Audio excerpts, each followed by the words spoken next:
আসসালামু আলাইকুম everyone, welcome back to my channel Al Imran cook. আজ আমি আপনাদেরকে করে দেখাবো বাংলাদেশের ঐতিহ্যবাহী সরষে ইলিশ রেসিপি। তো চলুন চলে যাওয়া যাক বেশি কথা না বলে মূল রেসিপিতে। সরিষা ইলিশ রান্নার জন্য আমি কি কি উপকরণ নিয়েছি একবার আপনাদেরকে দেখিয়ে দিই। সরিষা ইলিশ রান্না করতে প্রধানত যে উপকরণটা লাগবে সেটা হচ্ছে ইলিশ মাছ। এই যে দেখুন, আমি এখানে 1 কিলো সাইজের একটা ইলিশ মাছ নিয়েছি। মাছের গাটা দেখুন সাদা ধাপ ধাপ করছে, মাছের চোখটা আবার লাল। এমন সাইজের ইলিশ মাছ দিয়ে সরিষা ইলিশ রান্না করলে এমনিতেই স্বাদ হবে। তো চলে যাওয়া যাক মূল রেসিপিতে। আমি এখন একটি কড়াই বসিয়ে দিয়েছি চুলার উপরে। কড়াইটা গরম হয়ে গেছে, এখন আমি সরিষার তেল দিয়ে দেব। সরিষা ইলিশ করতে গেলে কিন্তু সরিষার তেলই লাগবে, সরিষার তেল দিয়ে করলেই ভালো হয়। তেলটা গরম হয়ে গিয়েছে, এখন আমি পেঁয়াজ কুচি দিয়ে দেব। এখানে আমি 1 কাপ পরিমাণ পেঁয়াজ কুচি ব্যবহার করেছি।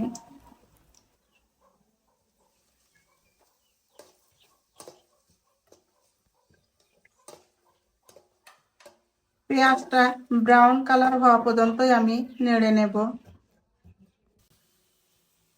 পেঁয়াজটা আমার ব্রাউন কালার করে নেওয়া হয়ে গেছে।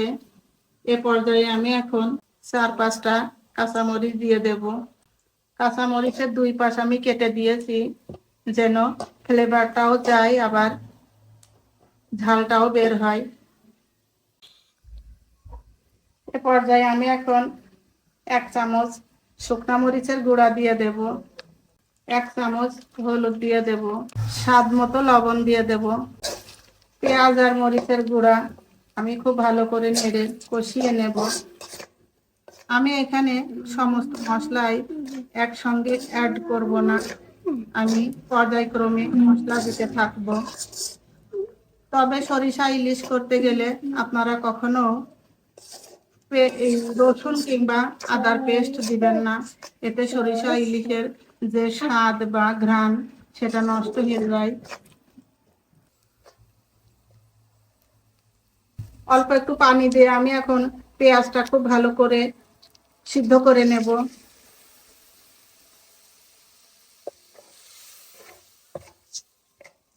পেঁয়াজটা খুব ভালো করে সিদ্ধ করে গলিয়ে নিতে হবে। পেঁয়াজটা দেখুন অনেকটাই সিদ্ধ হয়ে গলে গিয়েছে, আর মশলাটা দেখুন কত সুন্দর কষানো হয়েছে। এ পর্যায়ে মশলা থেকে কিন্তু তেলটাও বের হয়ে গেছে। এখন আমি সরিষা বাটা অ্যাড করব। এখানে আমি হলুদ সরিষাটা বেটে নিয়েছি, কালো সরিষাটা ব্যবহার করিনি। হলুদ সরিষাটা খেতে স্বাদ বেশি, আর কালো সরিষাটা অনেক সময় তিতা লাগে। তাই আপনারাও চেষ্টা করবেন সরিষা ইলিশ রান্নার জন্য এই হলুদ সরিষাটা ব্যবহারের জন্য। মশলাটা আমি অনেকক্ষণ ধরে আরো কষিয়ে নেব। মশলা যত সময় ধরে কষিয়ে নেওয়া হবে তরকারির স্বাদটা ততই বাড়ে। মনে রাখতে হবে অনেক সময় ধরে ধৈর্য সহকারে মশলাটা কষিয়ে রান্না করতে হবে। যত সময় ধরে ধৈর্য ধরে মশলাটা কষিয়ে রান্না করা হবে তরকারিটা খেতে ততটাই টেস্ট হবে। মশলাটা আমার খুব ভালো করে নেড়ে কষিয়ে নেওয়া হয়ে গেছে। দেখুন মশলা থেকে তেল ছেড়ে দিয়েছে। আর এ পর্যায়ে চুলার জালটা আমি একেবারে কম আঁচে রেখেছি।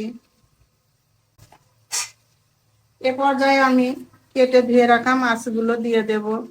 আমি এখানে মাছের ডিম সহ কেটে নিয়েছি। মাছের সাইজগুলো কিন্তু অনেক বড় এসেছে। এই পাশটাও হতে থাক। এই পাশটা হয়ে গিয়েছে, আমি এখন অপর পাশটা উল্টিয়ে দেব। মাছটা অনেক আস্তে ধীরে সুস্থে উল্টাতে হবে, এমনিতেই ইলিশ মাছটা নরম, ভেঙে যেন না যায় সেদিকে খেয়াল রাখবেন।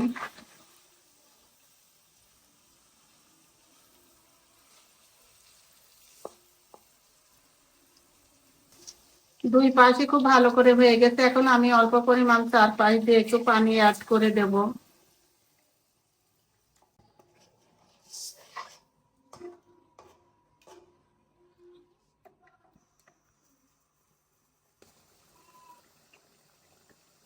মাছটা আমি এখন অপর সাইড উল্টিয়ে দেব। এখন কিন্তু খুবই সতর্কতার সহিত মাছটা উল্টিয়ে দিতে হবে, তা না হলে কিন্তু মাছটা ভেঙে যাবে।